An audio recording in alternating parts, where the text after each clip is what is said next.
What's up, everybody? Welcome into the All-22 NFL podcast. Got to update the screen here, Ray. It is post Super Bowl show. What a great game. I am just sitting here super excited that we got a true Super Bowl game. It's been a few years since we had an actual battle like we now had.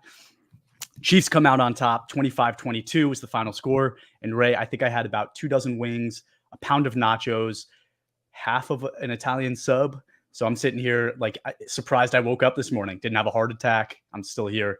How did you enjoy the game? I actually did not have birthday cake, if you're listening to last episode. But yeah, it was a great game. I mean, I think you're not giving last year's game enough credit. It was a pretty darn good game last year also. It was just a little bit more, more bloopery, right? A little more turnovers, a little more mistakes that decided the game as opposed to just outright, we're just going to drive the ball to win the game that we saw from both teams late there. But yeah, man, tons of food. Lots of wings. I didn't count because I didn't know we counted. I didn't know we were keeping score. So I just ate a lot. That was it. I was pretty immobile. Mm-hmm. I still am pretty immobile. But yeah, good food, and it was a great game, which I know we're going to get into. I had a blast. I feel like that was the Super Bowl we as fans needed and deserved. Absolutely. Did you count the amount of sleep you got? I think I'm on 5 hours. Pretty good. I was sleeping so good, actually, until, there was a little, baby potty training accident. Well, not potty training, just I guess he had too much to eat also. And so it required extra attention than usual come diaper changing time. So there was that. Yeah. My boy. Yeah. Cool. So let's jump into this game. I think it really was just a masterpiece, right? Like I think both teams did a great job. We talked about the things that each team needed to do to be successful to win this game. And it kind of lined up pretty perfectly to how this game went. So what we said for the 49ers, right? We said for them to win this game, they need to be able to run the ball. They need to limit the turnovers by Brock Purdy, right? Purdy needs to turn the ball over less. And they need to limit Patrick Mahomes' ability to extend plays. That's what we said the 49ers needed to do to win the game. And I'll be honest, I think they did a lot of those things pretty darn well, right? And I think that's why it was such a close game. If you look at the numbers, right, they ran for 110 yards. Purdy did a really great job not turning the ball over. We talked about each team's ability to have poise, right? These are the two teams that throughout the entire playoffs had poise the entire time. CMC fumbles early, right? Like wasn't Purdy, but CMC fumbled early. The silencer gets hit on the punt return and they fumble the punt return, right? So turnover that way. So we're talking about two early fumble turnovers and then an extra point gets blocked, right? And this is a game that went into overtime. So that extra point mattered, right? So talking about things, holding your poise that would have definitely affected the outcome of this game. Didn't end up being Purdy, maybe like we said it would, but we did talk about that poise that each team needed. And it seems like the 49ers might have lost that battle. Yeah, exactly. When we were discussing their keys, there was no and or. It was and. They had to do all of those things. Doing most of them is what gets you close against Pat Mahomes. Doing all of them is what allows you to win, and they could not do all of them, right? So if you look at the mistakes and even the non-mistakes that impacted the game, right? So you mentioned the McCaffrey fumble along with the muff punt. So that's two mistakes on the side of the 49ers, right? Then Kansas City also had the Pacheco fumble and they had the Mahomes interception. So you have kind of those two critical mistakes by each team outside of then sort of the missed extra point, which turned out to be the equalizer, right? But I think people are going to look at that missed extra point as the sort of as the straw that broke the camel's back, right? That the one play that really shifted things back in their favor because otherwise the mistakes were equal, right? But I think other plays too, and I mentioned this at the preview episode, how Steve Spagnuolo has a history of coming up big in big games like this, right? You give him 2 weeks to prepare, he's going to stop a great offense or at least slow it down tremendously. And that's what he did. And so even though Brock Purdy didn't necessarily make that game-changing mistake like an interception or something, every time that a blitz was dialed up on a key third down, he wasn't able to overcome that and make the defense pay, right? When Spagnuolo on that on the corner blitz from the left side there late in the game to bat the ball down, I think he was looking for a slant. Again, Purdy couldn't get through. And then late in the game, Jawan Jennings, who was absolutely dicing up everybody for some reason out of nowhere. Here comes Jawan Jennings, like Mr. Super Bowl. He was open near the goal line late in the game as well. And Purdy couldn't get the ball out to him accurately because of the pressure from that side. And so those weren't mistakes, but that's the difference between these two quarterbacks and what the game comes down to. While he didn't make a mistake, some of those limitations that people discuss with Brock Purdy and sometimes over discuss were what was on display, right? He wasn't able to, shift his arm angle and sort of, throw the ball sidearm like you see some like the Mahomes and Stafford and other quarterbacks do, and just find a way to get the ball out there on target to the receiver. Because if he was able to do that, if that was an element to his game, that could have been game over right then and there, because that's a first down inside the 5. And yeah, then all of a sudden, San Francisco 49ers are your Super Bowl champions. So the margins are that thin when the stakes are this high and Pat Mahomes is on the other sideline. So it's not a mistake, but it goes back to what we discussed earlier about how you have to be on your game because that quarterback makes such a difference. Yeah. And so before I even jump into the quarterback discussion, you talked about it being pretty much like there was a lot of equalizers in this game. Both teams ended up having 6 penalties, which is a lot, right? There was a lot of penalties called in this game. So 6 penalties, it ended up evening out.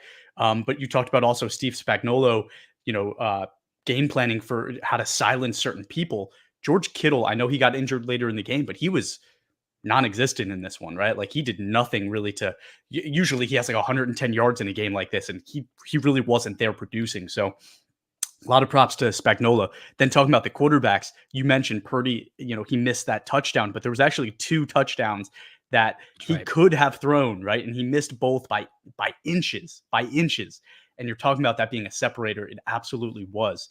So one of the last thing we said about the 49ers that they needed to do in order to win this game was to limit Mahomes extending plays, right? They did it as good as anyone I've seen do it through, I think, 3.5 quarters of this game, right? But when the game came down to on the line, that final couple drives of the game, we saw that why Mahomes is currently the best quarterback in the NFL and is being talked about in that conversation now as a top 5 all-time quarterback, right? Like, I don't think I'm ready yet to start calling him the GOAT, right? I think Brady still has a far stretch ahead, but I think there's conversations now where we can say, is he better than Peyton? Is he better than Favre and Rodgers and Montana, right? Like, I think those conversations are happening because of what he did in those final drives of the game. Yes, the 49ers were just collapsing the pocket. Mahomes was doing what Mahomes always does and tries to get away. They did sack him 3 times, but even when he was escaping, he wasn't getting big gains, right? They were tackling him 2-3 yards down the field, limiting that ability to extend. But at the end of the game, they weren't able to do it really. And even when they were, Mahomes was just replacing the blitz, right? The blitz was coming from the right. He pops the ball over his head to the running back. The running back goes for 15 yards or a first down. And then Kelsey, right? Kelsey had like 1 or 2 catches in the first half, but he ended up with like 9. And it was all down that stretch. It was all down that stretch that he was starting to get involved. And it just was game changing, right? That's what game changing talents do. And then at the end of the game as well, right? In overtime, they just did such a good job getting the ball down the field. And I really felt, I was sitting on the couch next to my dad and my uncle, and I said to them, I said, if the 49ers don't score a touchdown right now, they lost this game, right? Like, they went for the field goal. I get it. You need the points. But in that moment, you just knew with how Mahomes had finished the regular time that in overtime, he was going to score that touchdown. So the 49ers they had to do it. Yeah, and what's interesting too is when you talk about Mahomes extending plays, especially late in the game, like those back-breaking scrambles. I think he had a 19-yard scramble up the middle or whatever it was, right? We talked before the game about how when you just looked across the state of each of these rosters, almost by and large everywhere else, the 49ers had the advantage, right? And I think we posted I don't think this was mentioned on the episode, but I posted it in response to a reel that we had during the week before the game about how if the 49ers were going to get pressure on Pat Mahomes, which they did, it was going to come from the edges, right? You had Bosa mismatched against Donovan Smith and who was it, Juwan Taylor on the right side, right? So the 49ers pressure was coming from the edges, right? If Kansas City was going to get pressure on Brock Purdy and affect his rhythm, it was going to be from up the middle. And when you're facing someone like Mahomes, I think it's actually much more important to have that disruption up the middle where he can't sort of just find a quick hole in the protection. And that's the quickest way to gain yards for him to scramble, right? Is right up the middle. And that's what he did on that 19-yard run. So I think it was actually more important to have gotten pressure up the middle against Mahomes, which didn't happen. It all came from the edges. And sometimes when you get just that edge pressure, that creates some natural running lanes for the quarterback to escape. And Mahomes is going to take advantage of that. Even if he hadn't done it for the first 48 minutes of the game, in those final 10, 12 minutes of regulation, it's going to come back to haunt you. And that's just basically what happened. That's the difference. It's that one area where the 49ers did not have a distinct advantage against the Kansas City offense, right? Because the interior, as we talked about all year, is stout with Creed Humphrey and Trey Smith. And in the middle of that offensive line, they're strong, right? That one area where you did not have a clear advantage is what cost you. And yeah, it goes back to what we said. You have to be on top of your game everywhere in order to make up for the advantage that they have at quarterback when Pat Mahomes is on the other side of the ball. So they got 90% of the way there, but that just wasn't enough. Doesn't that kind of feel like Kyle Shanahan too, and what's been happening in his career so far? It's just 90%. He gets 90% of the way there every time, and he just comes up just short. And it's brutal because he is currently like the coach you would choose, right? Like if you had to choose one coach for your dynasty, it's probably Shanahan over anyone else because he's also like 20 years younger than the other guys you would maybe consider choosing, right? Mm-hmm. Yeah, that's it. But it goes back to what's kind of held him back from that 10%. You could nitpick some of his decision making and kind of how he called the game. I mean, he wasn't a head coach then, but you go back to the Falcons versus Patriots, right? A lot of that falls on him. He's gotten a lot of criticism for that, but it's the quarterback. He hasn't had that elite quarterback. That's not us just bashing Brock Purdy. It's not. I mean, I've given Brock Purdy his flowers. I think when we did our quarterback ranking, I had him in the top 10 or top 12 overall in the league moving forward. But it's that next tier of quarterback. He just has not had that. And that's what's held him back. And I think if you look back late in the game, he was calling plays around Brock Purdy, meaning like, in baseball, you have a big hitter coming up, or you have a big hitter at the plate, you're going to pitch around him, right? You're not going to give him a good pitch to hit. Shanahan was essentially calling the game around Brock Purdy, right? He was leaning much more on McCaffrey. The only time he was really trying to push the ball downfield was I think they had that 1 3rd down, and to Purdy's credit, he hit that in breaking route for first down. So he made the throw he had to at that point in time. But he was leaning on McCaffrey late after going away from McCaffrey early on in the second half of the third quarter, which he got a lot of criticism for, because maybe if they leaned heavier on the run game earlier on, they could have iced the game in the fourth, but they didn't do it. And then late in the game, you saw it in Shanahan's play calling. He was leaning on McCaffrey, leaning on the run and safe throws in the flat unless he absolutely had to. And on the first 3rd down, he absolutely had to. And Purdy delivered with a completion. Then when he absolutely had to on that 3rd down near the goal line, when Juwan Jennings broke open on the out, Purdy couldn't hit him. So it kind of goes to show you it's basically just a summation of Shanahan's tenure to date about how close he actually gets and just couldn't quite get over that hump. And to Brock Purdy's credit, right, we're saying that we think he's good. We think he's good enough. We think he did a great job in this game, but there are plays that you just kind of sit there and go, if he was a bebetter quarterback, 49ers win this game. Like the 2 missed touchdowns, right? I think a better quarterback probably makes both those throws. And then there's, the final minutes of the game, Purdy had an open receiver, but the pocket was collapsing on him, and he goes to pump fake and he loses the ball. And he kind of spikes it into the ground, right? And it's like plays like that is just, it's the difference, right? It's the difference between winning and losing a football game. Obviously, it's just like a blocked extra point away from just winning the game, but it's also when you have blood in your vein, or ice water in your veins. Ice water in your veins, like Mahomes does. it's just it's hard to win those games. It's hard to win against a quarterback like that. And I think this is really an interesting you're the GM conversation like we've been having, because on one hand, you really do have a team that's the best team in the NFL at every single position, as a group, versus the best quarterback in the NFL with, I want to give the flowers to their defense as well. They have a good defense, but it's a good defense with a quarterback. Travis Kelce's still doing it, but he's getting a little old, right? And that quarterback is literally the difference between George Kittle, McCaffrey, the linebackers that San Francisco has, and all those good players, Bosa, Chase Young, and Randy Gregory. Like, it all almost doesn't matter versus a player like Mahomes. And that's why it's so important. So it does make you ask the question, right? As good as I think Purdy has been, as he has done, he's still on that rookie contract. But the 49ers are going to lose Chase Young this offseason. They're going to lose Randy Gregory probably, right? Like, they're going to lose a lot of that interior pressure they were getting. What's next for them? How do they improve, right? Because Kansas City's going to improve. Like, they're going to lose Chris Jones probably, which is like, I actually wanted to stop and take a second to say Chris Jones is a monster. He had an amazing game. I think he's the most underrated player on that Chiefs team. He goes out there every single week in the playoffs, and he's just a disruptor. They're going to lose him, right? But they've lost Tyreek Hill. They've lost other pieces. And when you lose somebody that makes $30 million a year, what that allows you to do is it allows you to get 3 guys for $10 million a year, right? And your team is probably better off overall down the road than giving him that money. So they probably lose him. They might lose L'Jarius Sneed, right? But they have Mahomes. And right now that seems to be all that really matters.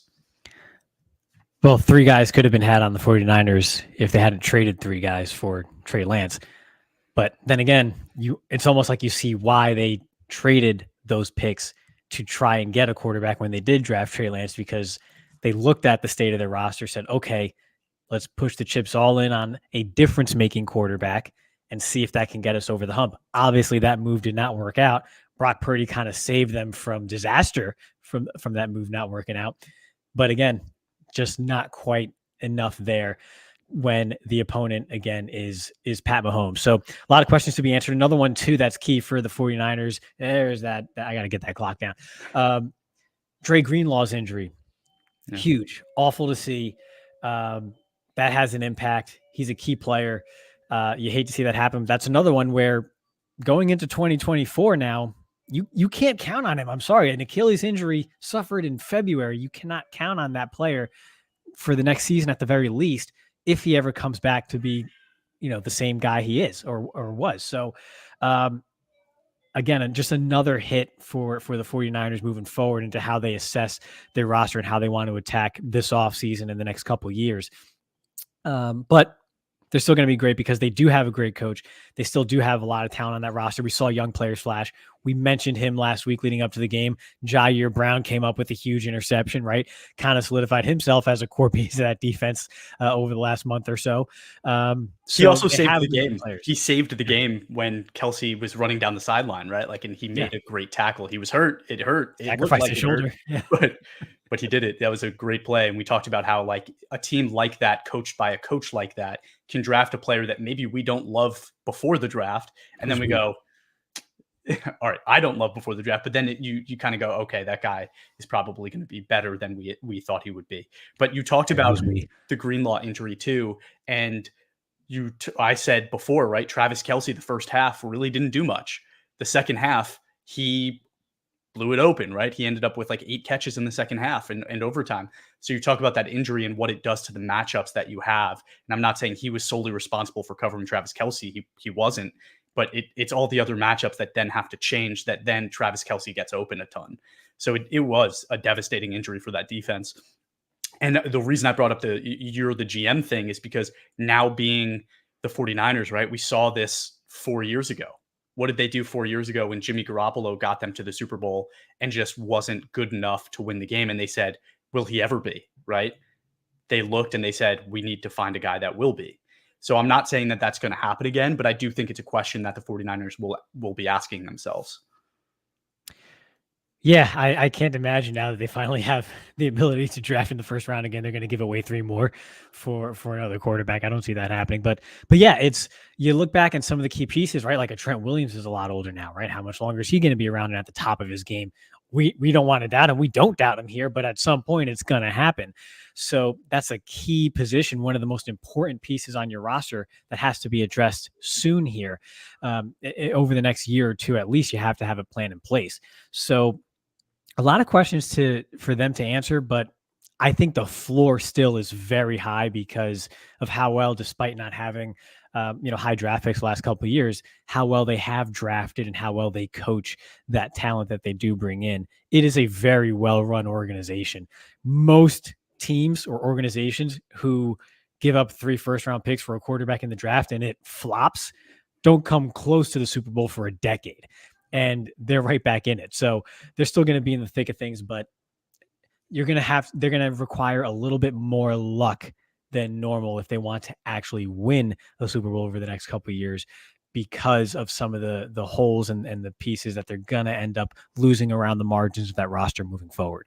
Mhm. And now I want to just talk about really quickly what players' fantasy stock went up because of this football game, right? Like I think Patrick Mahomes solidified himself again as untradeable. Like he cannot be moved. There's no amount you can give me that would force me to trade him to you. It's never going to happen. Cemented, right? But I He's think worth more there's than 10%. Yeah. yeah, but I think there's other players like Trent McDuffie. He made a play in the end zone going up and batting the ball down to save one of those touchdown throws that should have happened where I was saying, wow, Trent McDuffie just stepped up and, they probably maybe they do let Snead leave now, right? Because they think that McDuffie's good enough to cover some of these better receivers in the NFL. He was covering Ayuk on that play, who, has risen up draft boards recently, right? So I think he's a player that stock goes up. We talked about Brown, the safety on the 49ers. Looks great. Maybe you had him on, fourth string, third string on your bench, but now maybe you're thinking maybe that's a guy I could start next year, right? But is there anybody else from your perspective that whose stock rose or even sank, I guess? Oh, Sink is strong, but I mean, obviously again because of injury, Greenlaw. I'm scared if I have him on, and I think I do have a couple shares of him on some rosters. That's just a tough injury to come back from. Chris Jones just solidified himself. I mean, not that he was always solidified, but maybe ease some concern. Some people are looking around. Oh, he's 30 years old now. Maybe it's time to move. I'm not moving that guy. When you trade superstars, sometimes it's very hard to just get the value back. And while defensive interior we mentioned has slowly seen more talent enter the league after a few draft classes of being just relatively weak at the top, right? We're starting to see some more good young players at that position. That's a really hard guy to replace if you're trying to contend over the next couple of years. So I think I wouldn't say it rose, but Chris Jones just reminded you why he is at the top of his game. I actually do want to go back and watch my recording because I want to watch some of the interior guys a bit closely on the offensive lines too. But I think really you mentioned it. We talked about Jair Brown. I think Chris Jones as well. And I mean, I don't know who that was that possessed Jawan Jennings, but if he plays like that forever, or you're not forever, but if he plays like that moving forward, that's a heck of a player. I mean, I don't know what his contract status is. Obviously, they have Debo and Ayuk, and they have their other weapons there that they primarily focus on in that offense. Jawan Jennings was absolutely dealing last night and could have had a big game if he saw more targets. So that's just another one that I'm keeping an eye on him now moving forward to see what happens with Jawan Jennings. Any last thoughts on what was a great Super Bowl game? Just that it was a great Super Bowl game, and I kind of wish we had the Pro Bowl this coming week so we could just kind of relax and enjoy mindless football. But yeah, phenomenal game. We talked about it before. You don't bet against Michael Jordan, and he showed why you don't bet against Michael Jordan. Agreed. And we do have some exciting stuff, right? The combines in a couple weeks. People are going to be eating that stuff up. We have a quarterback episode that we need to wrap up, right? So we're going to do that at some point, maybe this week, I hope. And then, yeah, we're going to be doing draft reviews of all of the positions. So that stuff's going to be coming. Besides that, we are live for sign up. So if you do not have an All-22 membership yet, go to all-22.com to sign up, start creating leagues, invite your friends, get in there and start playing what is the best fantasy football game on the market. And we do have some big announcements that we can't talk about yet, but I think by the end of this month, we're going to have some big news. So people, if you haven't yet, go sign up because you're going to want to be a part of this in the future. Besides that, thanks for joining us, right? We're super excited that, the game was great and to have you here talking football with us. If you don't yet, follow us on Twitter, Instagram, TikTok, and Facebook at All-22. I always forget about Facebook because I can't tell you the last time that I went on Facebook, but I appreciate whoever is running our Facebook account. Yeah, it's clearly not you. So, all right. Good to know. So All-22_PFF, that's our handle for those. So again, thanks for tuning in.